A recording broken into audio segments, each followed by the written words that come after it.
কারণ বেগম খালেদা জিয়ার জন্য দোয়া করব, বদদোয়া করব না, কারণ উনি ক্ষমতা থাকা অবস্থায় কোনো আলেমদেরকে উনি জেলে দেয় না,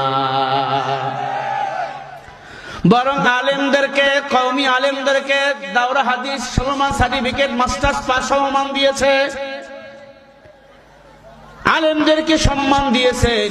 আল্লামা সাইদি রহমাতুল্লাহ আলাইহি ইসলামী বোর্ডের চেয়ারম্যান বানিয়েছে। কোনদিন কোন আলেমের গায়ে কোন পুলিশ হাত দিতে পারে নাই। মাজলুম একজন নারী, স্বামী আগেই মারা গেছে, আল্লাহর বান্দা শহীদ জিয়াউর রহমান, আল্লাহ তার কবরটা জান্নাতের বাগান বানিয়ে দেন। ভালোকে ভালো, কালোকে কালো বলা লাগবে। সংবিধানে বিসমিল্লাহর আইন তিনি পাশ করেছে, আল্লাহু আকবার। আল্লাহর একত্ববদ্ধ সংবিধানে তিনি পাশ করেছে, আল্লাহু আকবার। সেই ম্যাডাম বেগম খালেদা জিয়া মৃত্যুর সাথে পাঞ্জা লড়তেছে, কখন জানি শুনবেন ইন্না লিল্লাহ।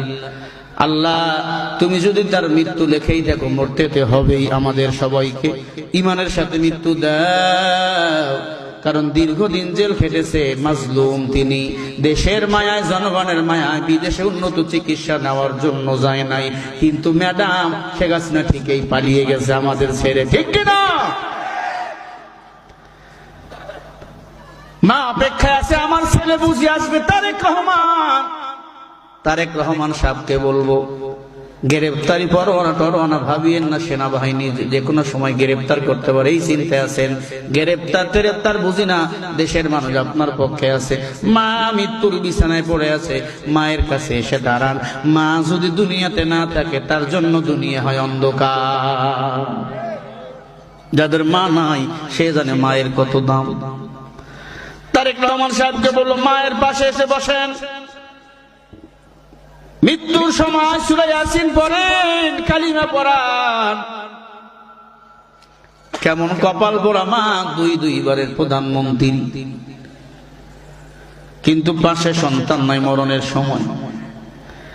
আমাদের কপাল ধন্য, আমাদের মা মৃত্যুর বিছানায় পড়ে আমরা কানে কানে সূরা ইয়াসিন পড়ে ফু দেই।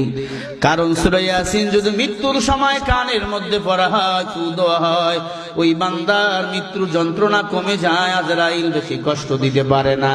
মৃত্যুর যন্ত্রণা তো সহ্য করা লাগবে, ঠিক কিনা বলেন?